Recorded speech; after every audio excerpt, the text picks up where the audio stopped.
কি না, এক তরকারি ভাত, এক তরকারি ভাত নুনে পোড়া, না না না না, ভাববেন না যেন নুনে পোড়া হয়েছে। আজকে আমি বানিয়েছি বাঁধাকপি দিয়ে চিংড়ি মাছ দিয়ে একটা অসাধারণ তরকারি, যেটা দিয়ে পুরো ভাতটাই আপনি খেয়ে নিতে পারবেন। তার সঙ্গে রয়েছে কাঁচা আমের যে ওই যে চাটনি, আর অল্প একটু ডিম ভাপা। ডিম ভাপাটা আমি অল্প করেই নিয়েছি, কারণ আমার মেন আকর্ষণ হচ্ছে চিংড়ি মাছের তরকারি দিয়ে ভাতটা খাওয়া। আর এত অসাধারণ খেতে হয়েছে না, কি বলবো। সবাই নিজের রান্নায় প্রশংসা করে, আমি আবার একটু বেশিই করি। সেই জন্য আমি নিজের রান্নার নিজেরই তারিফ করছি।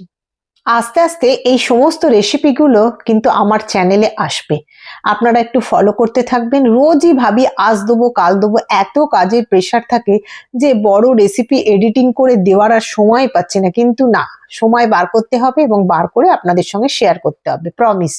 আস্তে আস্তে আপনাদেরকে এই রেসিপিগুলো আমি শেয়ার করব। আর দেখুন, কথা বলতে বলতে আমার চিংড়ি মাছের তরকারি দিয়ে বাঁধাকপি দিয়ে তরকারি, মানে কি বাঁধাকপি, শুধু বাঁধাকপি তো এখন পাওয়া খেতে ভালো লাগে না, যেহেতু এখন শীত আসেনি। কিন্তু এই চিংড়ি মাছ দিয়ে যদি রান্না করেন তাহলে অসাধারণ খেতে লাগে। আর বাঁধাকপি তো আর সমস্ত সবজি তো এখন সারা বছরই পাওয়া যায়। সেই জন্য আর কোনো টেনশন নেই যে শীতকালেই বাঁধাকপি খেতে হবে আর গরমকালে বাঁধাকপি খাওয়া যাবে না, বর্ষাকালে বাঁধাকপি খাওয়া যাবে না, তার কোনো নিয়ম নেই। দেখুন, কথা বলতে বলতে কিন্তু আমি সাবার করে দিয়েছি বাঁধাকপি চিংড়ি মাছ দিয়ে তরকারিটা। পুরো ভাত কমপ্লিট করে ফেলেছি, আর একটু ভাত আমি বাঁচিয়ে রেখেছি। ওই যে লাস্ট পাতে চাটনি দিয়ে ভাত তো আমায় খেতেই হবে। যদি চাটনি না থাকে কোনো অসুবিধে নেই, যদি চাটনি থাকে সেই চাটনি দিয়ে আমি কিন্তু লাস্টে একটু ভাত খাবোই খাবো। চাটনিটা দিয়ে ভালো করে মেখে ফেললাম ভাতটা।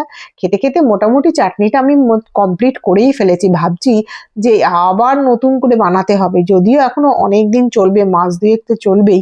ততদিন দেখা যাক, তারপরে না হয় পরের কথা চিন্তা করব। এইবার দেখুন, চাঁচ পোঁচ করে খেয়ে ফেলেছি এবং থালা ছেঁটে খেয়ে নিয়েছি। এতই ভালো লাগে আমার এই আচার।